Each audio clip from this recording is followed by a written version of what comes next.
Alright, people, I said I'd have this. I forgot to put it in my other thing the other day. I couldn't find it, but I looked it up. We're back into Wilmington, Mass, in the Hardin Tavern. And it's actually now a town museum. And this is said to have been haunted behind the woods. As you can see, there's not much woods, like I said the other day. But there is a huge looking lake pond, and that, let alone, is enough, or maybe just a swamp area because it's oh, there it is, Martin's Brook. But literally this is where the hell did it go? So how far it is off from the Silver Lake. As you can see, the red dot and the market basket down below there. So I mean, yeah, it's far, but not too far off from where the ghost is at Market Basket. I want to say, holy crap! I went to, due to the fact that the radio show I listened to, WZLX, the morning show, Carlson and Mackenzie and Heather, awesome show, is actually going to call me tomorrow at 6:40 a.m. and get my thoughts and theories on this.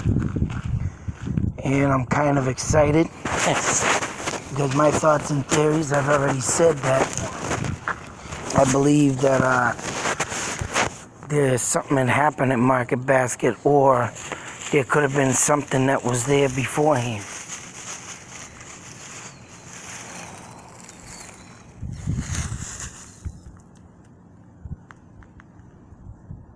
Oh, wow.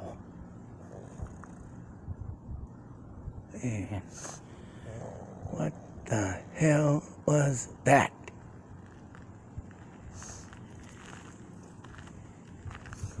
Wow. Excuse me, people, while I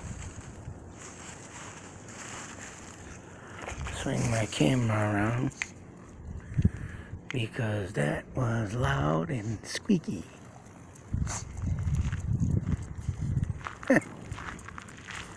Go figure out at night, and something always gotta happen.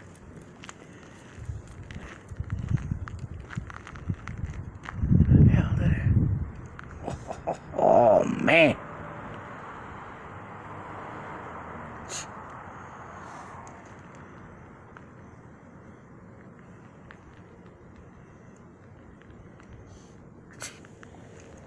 Wow.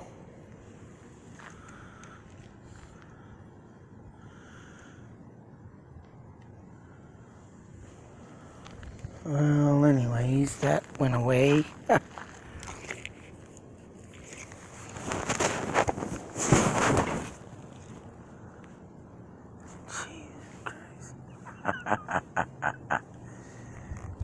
Man, I tell you, I don't know where it went.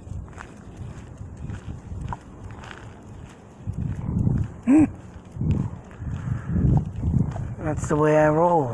Something always gonna happen. Now, like I was saying, I got invited to talk about my thoughts and theories on this Market Basket ghost. And I'll tell you, today I was driving around. I went out of town again. I mean, I like to go to places I haven't been in years, or I haven't been at all, or I'm always traveling. Gee. Still looking in the sky for that sucker. But I noticed today, no friggin' lie, and what town? Shit, it was either today or yesterday. I know I went through a town. It was out Acton, Concord area. One of them towns in between. And I'm gonna tell you, man, I can't believe the developments of buildings or housing, and how they're building more houses, condos.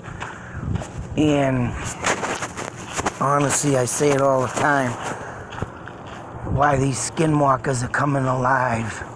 And now I can say why these ghosts are coming alive. It's got to do with the simple fact that the development on the land, and I'm coming out with this now, I mean, not now, I mean, I've been saying it for the longest time. Whatever spirits are restless, and now all the new land is being built, new buildings, and everything's getting disturbed. And you know, I've already covered videos that graveyards that have been moved. So say my man Tom from Florida sent me a Leominster graveyard, that was moved. You can just imagine right now where everything stands, where everything's happening, where everything's being built. You think the Poltergeist movie was made just to be a horror film and to scare people? No, they made it because they know that some Native American land has, and that's why they had the Indian from One Flew Over the Cuckoo's Nest. Samson was in there.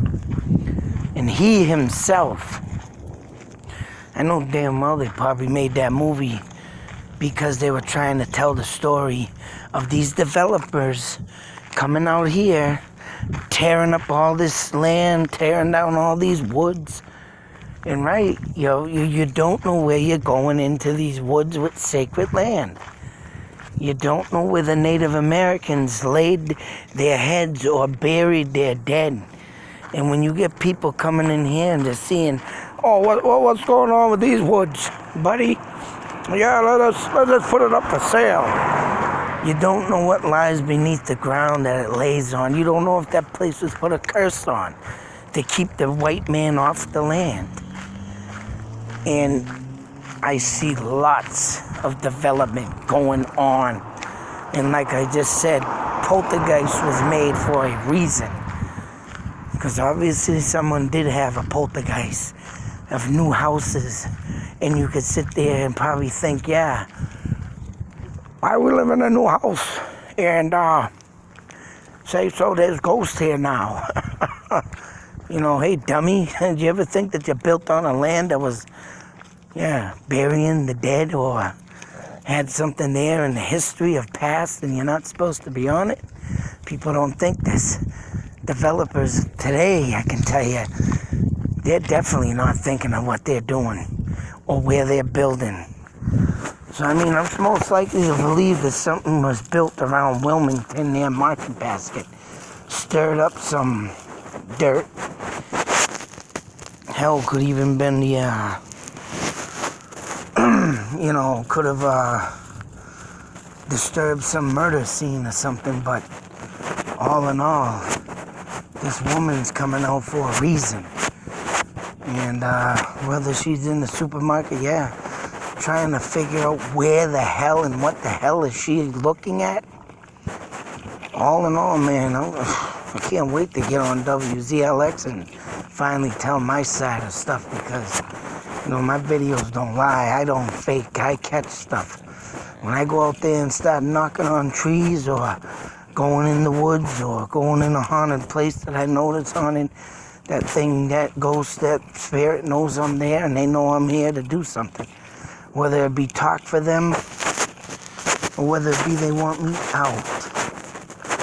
All in all, I know this person here at the friggin', whatever's behind this museum though, like I say, whoops, wrong museum, right here.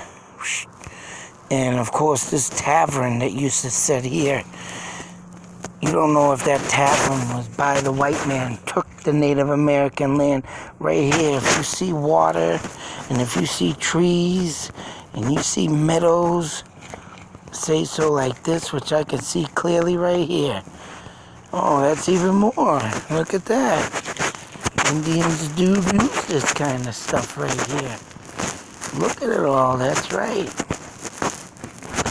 Whatever the person said, they used to walk their dog here. So actually, I gotta bring that up real quick. Let's get off that. Show you my pictures that I have of this. Right here. The woods behind the Hardin Tavern beside the walk-in clinic in 62 where we were spooked me. There's one area that my dog just stares and growls, and there's nothing there. I read on a Wilmington blog that the inn and land had apparitions and settings were documented by neighbors. I only discovered that after searching for an explanation why I feel so uncomfortable in that area. And this is actually a woman, I guess. She wanted anybody to have an explanation for her. Now, I don't like this page too much. It does come out with a good story, but when you try tapping on some of this and read on, it goes on to something else. Whoops. That leaves me to this. Now, where'd it go? Don't stop. And this is the one where Silver Lake comes in. I have lived in Wilmington for 35 years, and I've had numerous paranormal experiences in and around Silver Lake. I have seen apparitions of a man with a knife. Man with a knife, that's definitely Native American. Indians back in the day carried knives, axe, everything of the unordinary that you would see, of a paranormal ghost holding a knife, most definitely Native American. Holding a knife, a floating head near the train tracks, and ghostly voices at the lake. Submitted by Ghost Hunter 1. He obviously, too, is a ghost hunter. This one was asking, can they help my friend has a ghost in the house? How can you get rid of him? I'll tell you how to get rid of him. Gotta find out what the spirit is first and work it that way. But heads being chopped off, the English and the Indians used to do this back in the day. Heads chopped off. Unless there was a murder there, that's the only thing I can think of is that the Indians are doing that. Voices by the lake. Indians live by a lake. It could be honestly a tribe that once lived there, passed away talking. And, it just goes on and on. Everything goes on and on about all this crazy stuff. So, as for the Wilmington market basket, I'll tell you, something had to have been disturbed around there to make this woman come up. Any lay of the land that you go to or whatnot, and you're disturbing something, moving, building, putting in, taking out, whatever the case may be, tearing down, digging up dirt, you're disturbing something that was once there. And when you know that, it's because you'll get it all in the paranormal activity and if they don't like you, that paranormal activity, and that spirit is going to let you know it. Plain and simple, folks. Plain and simple. And tomorrow, I couldn't believe I got an interview with this. So when they want my opinion, I'm going to go with what I just said. It's all there, black and white. A spirit is there for a reason. Something's either getting disturbed, right? And they're just roaming to see where the hell they are and wondering what they're looking at. Well, till that next video, you get to see how my interview does tomorrow. Be safe, take care. Out.